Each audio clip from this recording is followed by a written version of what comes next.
Why are the Jewish people in Israel today? Is it random? Is it a coincidence? Or is it destiny? What's happening in Israel today is the culmination of Jewish history. For almost 4,000 years, the Jewish people have been living on faith. Faith in prophecies given thousands of years ago. Promises that seem irrational, promises that seem almost impossible. Every prophecy dependent on the next. If one isn't true, none of them are true. Every single one of them is coming to pass in our lifetime. Every single one of them.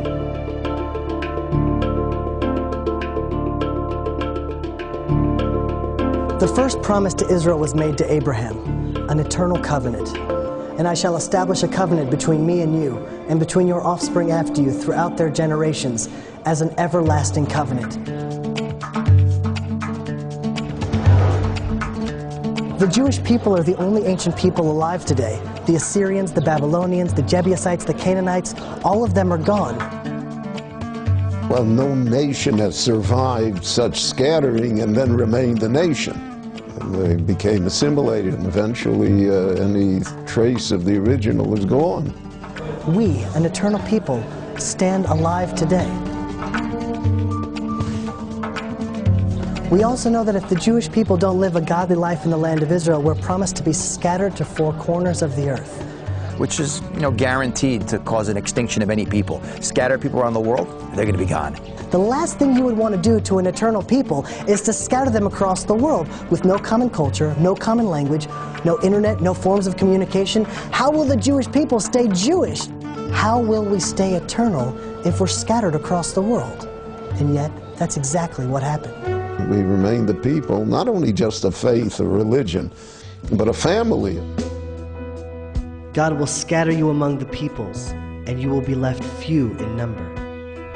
The most recent census numbers the Chinese people at 1.3 billion, plus or minus 12 million. 12 million, that's the entire number of all of the Jewish people worldwide. We're a statistical error when just counting the people in China. That's how small we are. The fact that we're scattered and small, and we've been subject to the greatest hatred in human history. The Torah tells us the atrocities and the curses that would come upon the Jewish people throughout the exile. And you I will scatter among the nations. I will unsheathe the sword after you. No one has suffered as we have suffered. No one has been as persecuted. Anti-Semitism, the oldest, most universal, intense, irrational hatred in the world. If it was pogroms, crusades, the Inquisition, Muslim oppression, nation after nation, religion after religion. And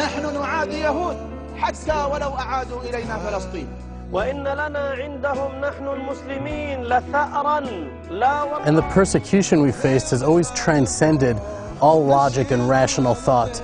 When we were poor and destitute in the shtetl, we were hated for being parasites. When wealthy, for being money grubbing. One thing that we could always rely on is that there would always be a reason, a pretext to hate us. And despite all the persecution, not only have we survived, but we've thrived. Now imagine that, a tiny, persecuted, scattered people. Out of all nations, how are they supposed to shift global consciousness?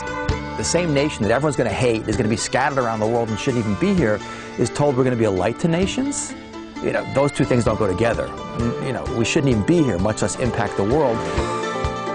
Here is a people that, small in number, that has influenced the world in unbelievable fashion.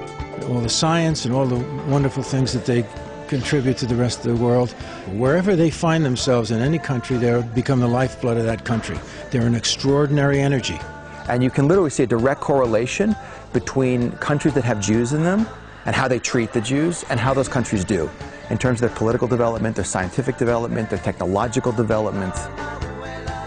The Torah tells us that if the Jews don't do their charge, so they will be sent out of the land, and while they're away, the land will become desolate.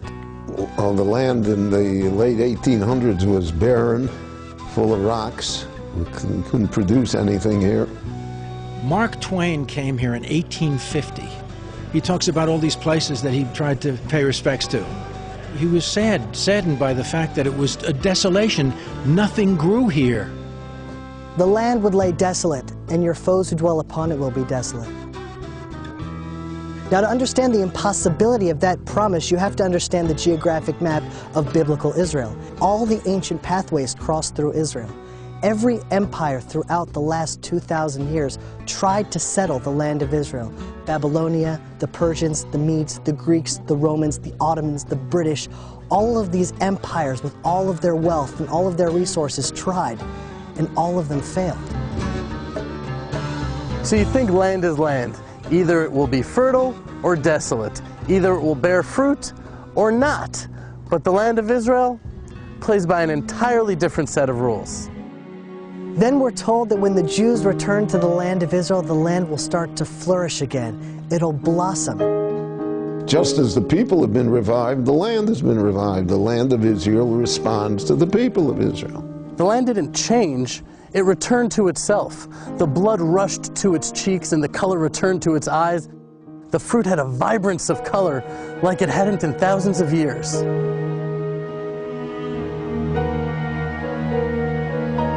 And the Jewish people, we've returned to ourselves as well. We're finally tending the soil and working the land once again. It's a living miracle. Those people who spent their whole lives irrigating and digging an oasis out of this desert.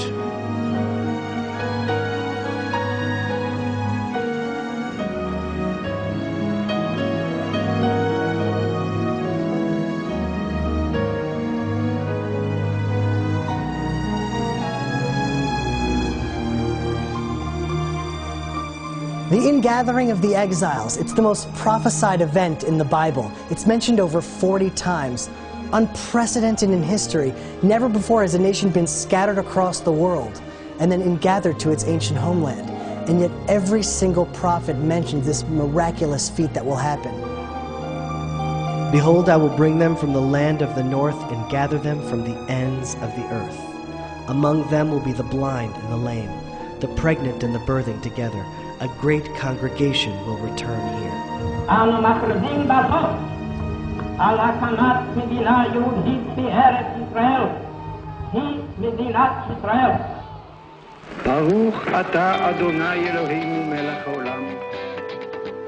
And now they have been returned to the land. And the land is still carrying the names of the great history of this people. It's unbelievable. Today in Israel, you see universalism. Jews from Ethiopia, Africa, Asia, North America, South America, Russia, the entire world has now returned to the land of Israel. The prophets tell us that the Hebrew language will eventually be revived. When's the last time you saw a Phoenician English dictionary? Probably not for a while, because Phoenician is a dead language. You know what language they speak in Latin America? It's not Latin, because Latin too is a dead language. Never before in world history has a dead language been revived and brought back to life before the return of the Jewish people to the land of Israel and the revival of the Hebrew language. The Hebrew was always preserved in rabbinic writings and the prayer service, but it was not the lingua franca. It isn't what people spoke. What we don't appreciate is a whole country of close to 6 million people today who speak a language which no one spoke 100 years ago. It's resurrected, like the Jewish people back in their homeland.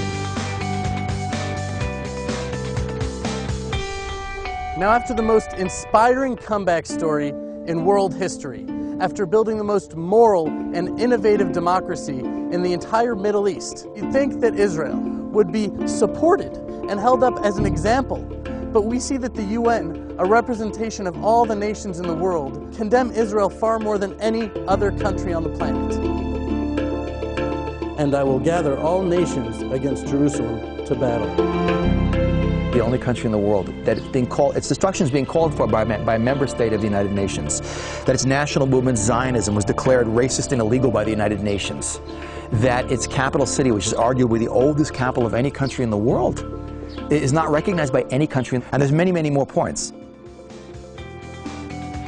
In those days it will happen that 10 men from all the languages of the nations will take hold of the corner of a garment of a Jewish man, saying, "Let us go with you, for we have heard that God is with you." It's today, with such abundant materialism, there's an unprecedented spiritual thirst. It's not so much because of outreach work, I think, but it's just the very nature of Jews being in the land of Israel. We now see that there's a huge sort of momentum moving back. It doesn't make any sense. Israel is the most hated country around the world. Why would people want to identify with the Jewish people? And yet still we see an international revival of people reconnecting to the roots of Judaism, to the spirituality that our people have to offer, to the secrets that we've held on to for 4,000 years. The spiritual revival is happening today. As Israel becomes increasingly isolated in the world, there will be those who stand up for Israel with the faith and integrity of Abraham, and they will make all the difference. Israel was founded 3 years after the Holocaust. 3 years after 70% of the Jews were destroyed in what is exponentially the largest slaughter of any people in human history, the remnant trickled back against the will of the British, okay, with no support from the world, into a desert piece of real estate with no natural resources, no infrastructure, surrounded by millions of hostile Arabs in a constant state of warfare, terrorism, economic blockade. And think about it, within a few years, the desert is exporting fruits and vegetables to the rest of the world. That Israel is the only country in the world that has more trees at the end of the 20th century than the beginning. In terms of high-tech per capita, the most in the world is in Israel, done in less than 40 years, with no natural resources, constant war, terrorism, economic blockade. It's unbelievable, but people just don't see it because we've gotten used to it. It's Jewish history. It's all supernatural. We were given these visions and promises thousands of years ago for our time and for our generation. Every single promise has come to pass.